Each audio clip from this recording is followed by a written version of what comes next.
Have a seat, guys, and join in. Today we're going to be doing a different kind of video. Today we're going to be looking at this late 80s horror fan magazine and looking through a few of the articles on it and some of the cool pictures. And then the real special treat we're doing is this Nightmare on Elm Street 5. I think it's an audiobook cassette. This thing's probably pretty rare. I'd never even heard of this.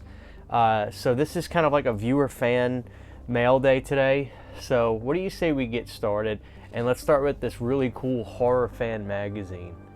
So if you guys know me, you know horror magazines is kind of my thing. I love it. I always look at magazines as mementos in time that kind of showcase where the fan base is at or what the hype was for certain movies at the time. And this one is from the fall of 1989, this horror fan magazine. And as you can see on the front, we're featuring Clive Barker's Nightbreed, which Clive Barker only directed 3 movies, which is crazy to me. And I consider Nightbreed to be the best movie he directed. And after this, he did Lord of Illusions, and then he just produced and wrote, which is just nuts. But Nightbreed was a big movie, it seemed like, at the time. And you can see it's on the front cover of this horror fan magazine, which I've never heard of horror fan magazine, but what a hell of a title. It just lets you know, like, this is exactly the kind of magazine this is. It's a horror fan magazine. On the back, we got this really wicked shot, cool shot of They Live. Flipping through the pages of these are really fun, especially because like the ink and the color and everything, it's kind of faded a little bit, but it's still like really, you know, cool to look at. And one of the cool things from the start, there's actually a really cool spread for Phantom of the Mall, Eric's Revenge. And it's so funny because it's called Eric's Revenge, but it's the first movie, so you would think Eric's Revenge would be some sort of a sequel, but it's not. And if you don't own this movie, Arrow Video actually put this out, and Eric's Revenge is actually a really fun late 80s horror movie that actually has a little Pauly Shore in it. So yeah, I love that. Eric's Revenge is great. And of course, we'll see Psycho Cop right there as well. That's a movie that I know people want to see get a Blu-ray for. Psycho Cop has a Blu-ray for the sequel, but not the first movie. Being that this magazine came in through the fall, a lot of great horror films are coming out at the time, and of course right now we're looking at this really cool Shocker spread. Wes Craven introduces Horace Pinker, a killer to rival horror's nastiest. Yeah, Shocker, I imagine, was probably such a big deal at the time, considering Wes Craven was world-renowned and famous during this era. And also, you had a lot of great stuff going on with the music. You had the Dudes of Wrath, which is Paul Stanley and Desmond Child, and I believe Michael Anthony was on bass, if memory... No, maybe he wasn't. I forgot who all played on the Dudes of Wrath, but I know Paul Stanley's like the biggest one. Yeah, so this wouldn't be a late 80s horror magazine without an awesome spread for the latest The Nightmare on Elm Street film. And of course, that film during the fall of 1989 was The Dream Child. And looking at the spread, I love the shot that they got. Here's a creepy shot of Dan after he got in the car wreck. And what's really cool is, like, sometimes these images that they use in these magazines, like, I never recalled seeing them. So this shot of Freddy kind of looking to the west is a good shot. And, like, he's got some kind of belt on, but I can't tell if he has something under his shirt for some kind of special effect that was getting ready to happen. It's hard to tell, but you see this quote right here. It says, "I coined the guy," adds England. "I want to see it through to the end."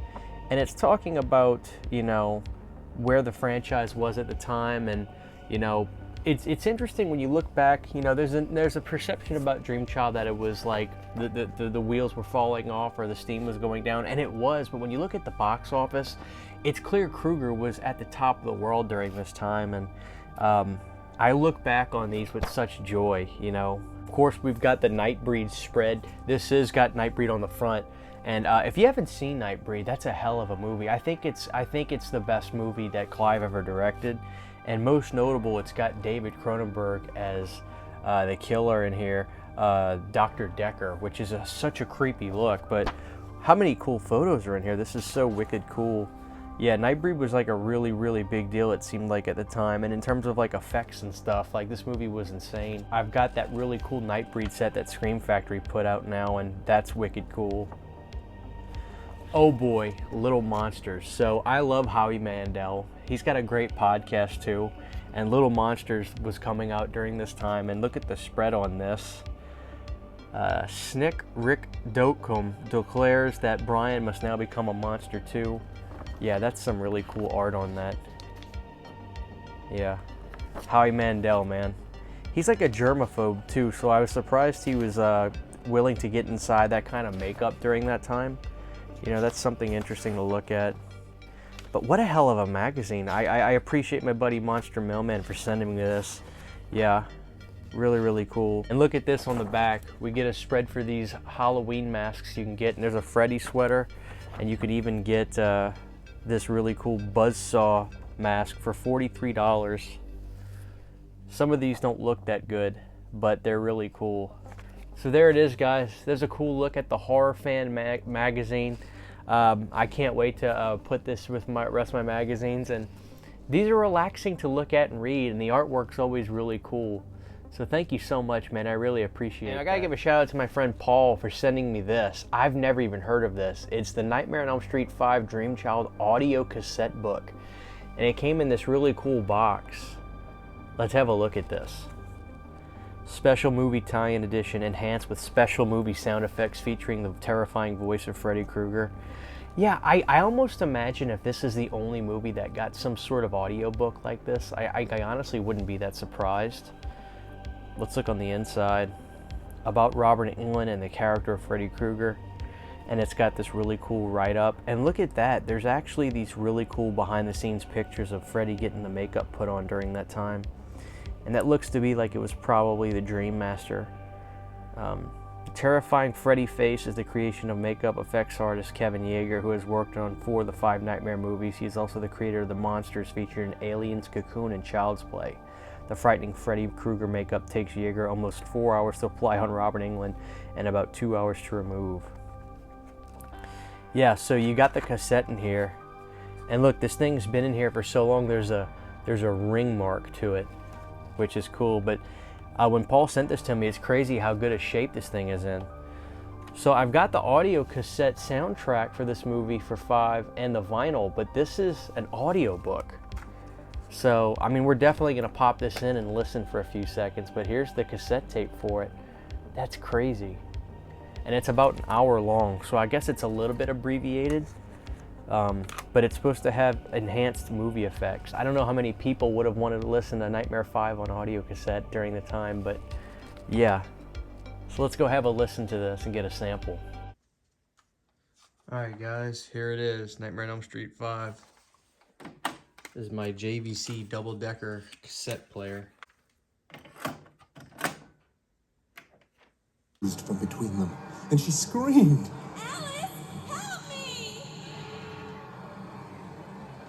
She reached out a hand as the lips began to close around her, sucking her back.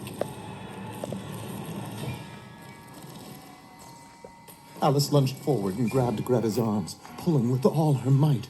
But they were slippery, and she quickly lost her grip. Instead, she reached forward and wrapped her fingers around the fleshy lips and tried to pry them apart, pulling harder and harder, until finally they gave and opened up. But before Alice could grab hold of her, Greta fell away from her, screaming as she disappeared down the long, membranous tunnel in which she had seen Dan fall only days ago. Holding the enormous lips open, Alice screamed.